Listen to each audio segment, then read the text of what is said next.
Good morning student, how are you today? Pagi ini kita akan belajar pelajaran bahasa Indonesia. Tema 1, selamatkan makhluk hidup. Perhatikan di gambar ini, kita akan mempelajari tentang tanaman padi. Oke, perhatikan anak-anak Miss, kenapa kali ini kita akan membahas tanaman padi? Karena di pembelajaran sebelumnya kita udah membahas tanaman jagung yang merupakan makanan pokok masyarakat Indonesia. Dan kali ini kita akan membahas tanaman padi. Padi ini diolah menjadi beras dan ini adalah merupakan salah satu makanan pokok di Indonesia, yaitu nasi. Tanaman padi merupakan salah satu tanaman yang sangat subur tumbuh di Indonesia. Sebagian besar penduduk Indonesia bermata pencarian sebagai petani. Oleh karena itu, negara Indonesia disebut dengan negara agraris. Masyarakat yang tinggal di pedesaan umumnya bercocok tanam padi untuk memenuhi kebutuhan hidupnya. Tanah yang subur dimanfaatkan petani untuk bercocok tanam. Oke, perhatikan anak-anak Miss ya. Jadi dari tanaman padi tadi kita akan membaca sebuah teks bacaan. Jadi teks bacaan ini ada terdiri dari yang ini paragraf 1, paragraf 2, dan paragraf yang ketiga. Oke, selanjutnya nanti baca teksnya ya.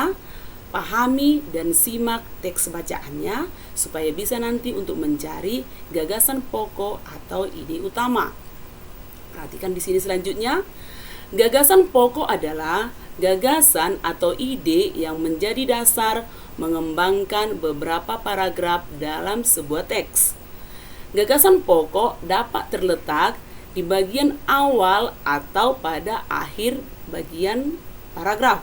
Atau sering juga ya anak-anak ya, dalam kita membaca sebuah teks paragraf, satu paragraf itu biasanya kita akan menemukan gagasan pokok atau ide utama di awal kalimat.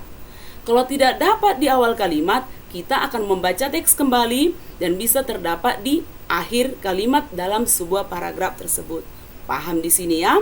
Dan selanjutnya, pembahasan pada setiap paragraf selalu terdapat dalam satu gagasan pokok yang juga dikenal sebagai ide pokok. Ide pokok itulah yang menjadi kerangka pengembangan sebuah paragraf. Oke, jadi saya yakin akan sudah dipahami ya apa itu ide pokok atau gagasan utama. Dan seperti yang saya katakan tadi, simak teks bacaan tanaman padi. Terdiri dari 3 paragraf. 3 paragraf tadi, simak dengan baik apakah gagasan utama atau ide pokok terdapat di awal kalimat paragraf atau di akhir kalimat paragraf tersebut. Oke, saya akan memberikan tugas. Tuliskanlah gagasan pokok paragraf pertama, paragraf kedua, dan paragraf ketiga. Dan untuk pembelajaran kita hari ini, kita cukup sampai di sini. Kerjakan tugas dan kirim ke WA pribadi seperti biasanya. Sampai di sini pembelajaran kita. Untuk selanjutnya nanti kita akan masuk di pembelajaran bahasa Indonesia selanjutnya. Sekian dulu. Salam sehat. See you again.